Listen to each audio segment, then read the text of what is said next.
Was it last weekend? Did we speak to him last weekend? When did we have Riakporhe on? He's been on. I don't know. He was on with. I think he was on with White Jordan this week. He's been on through the week. We saw him live, didn't we? We watched him live do Fabio Turchi in 2 rounds. That's right. Last time out. That's right. Last weekend. And we kind of alluded to the fact that this is a man now that over the last year has been as active as they come. He's gone through the gears. He's developed with every single fight, and he's kind of left himself nowhere else to go other than to try and eat at the very top table of his division. We have champions there, as you've alluded to before, with Lawrence Okolie. That's an all-British clash. You've got Meris Bradis, which many would class as the number 1 in the division, the unified champion, and then you've got the WBC champion in Ilunga Makabu. I know that you favour him very, very highly in the Ilunga Makabu fight, so if they can get that on... I mean, the ideal situation would be for Riakporhe to win a world title and then to unify against Lawrence Okolie. That's the big money fight. That would probably do... I don't know whether it does a full stadium, but it'll do half a stadium. You could do that at Crystal Palace, maybe. At some point in 2023, but Riakporhe has been nothing short of impressive. Yeah, I mean, it was almost you could almost call it underwhelming the way it ended last week. But it was a perfect body shot, slicing across him, a rapier shot, and it wasn't as if Fabio Turchi didn't. Make an effort against him. I thought Turchi looked good in the first round. He was pressing the space. He was trying to get his head on. He's a southpaw, of course. He knew he needs to get in close. He's a busy fighter. Maybe, was it Tommy McCarthy that he lost to on points? Yeah. I think from memory, yeah. Look, the signs were that Richard was the big favourite in that fight. But he's, again, we talked about this earlier, he's a guy who's realised what he is. He's very powerful. He's a very strong fighter. He's got very deep self-belief in himself that he's found a path that he's destined for. And like you say, what is it, 4 fights in the last 8 months? Yeah. Extraordinarily. It's kept him so busy. He's got that momentum, and I think that's what they need to do with him. And that's the problem you get to this stage. Waiting for the world title could be a while now. Get the money, get it signed, get Ilunga Makabu over. He was going to fight. I don't know if he's got a fight booked or... I haven't seen. Brady's has in Australia, and obviously you've got Okolie doing his thing, but I think Makabu's the one. Yeah, I agree, and it's a really good fight. Makabu has got a lot more experience than Richard Riakporhe. He's been here before. He likes coming to this country. He didn't have a good night up at Goodison Park. Was it Goodison Park against Tony Bellew, the home of Everton, of course? An amazing night that was. But... they can't wait around too much longer with Riakporhe. And I think he's 35 as well. He came to the sport late. I think he's 35, but he came to the sport late. Again, another guy who could cross over and be a star. I agree. He was on White and Jordan, wasn't he, a little earlier on this week? And Gareth's just been alluding to the fact about his immense belief in himself. Well, he had a little bit of a message for the rest of the cruiserweight division. This is what he had to say.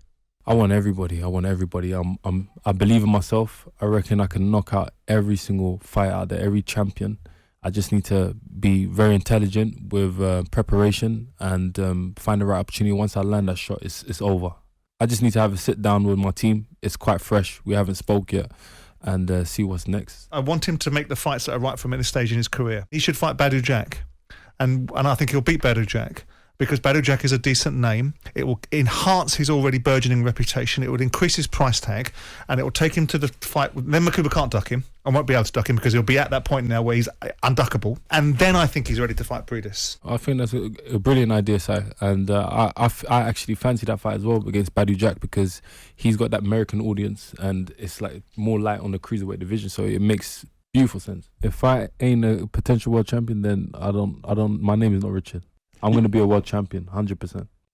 Interesting call there from Simon Johnson on Badou Jack, obviously former world champion in weight divisions below. But he is now, obviously, in the twilight of his career. He's a name that everybody knows. He's been in with the very, very best over that time, albeit maybe not in this particular weight division. But again, this is about profile, isn't it? And as Simon was just pointing out there, if Richard Riakporhe could fight someone like a Badou Jack, who, listen, he is game as they come. He will definitely ask all the questions that are needed to be asked.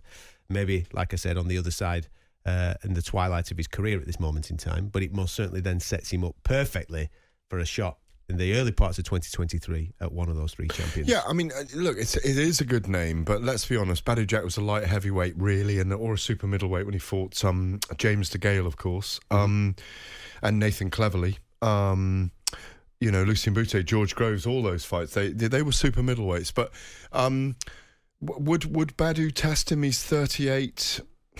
I don't know. I think right now Richard Riakporhe wins the fight. But what I think Sam's alluding to there is that it's a name that then makes other people stand up and take notice. This lad from Great Britain beat Badou Jack. But I'm all for him fighting Makabu next.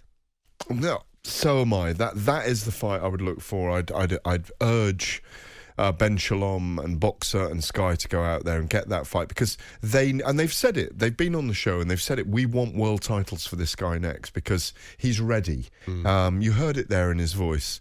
He's put the hard work in. What I like about him as well, by the way, I mean, I don't mean I've been very critical of him before, but I've critiqued his performances. Certainly when he was, for me, throwing single punches and not being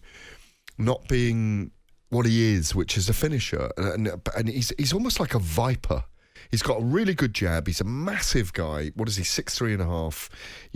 Really long reach, very powerful. He's clearly got great levers and great power in his punches.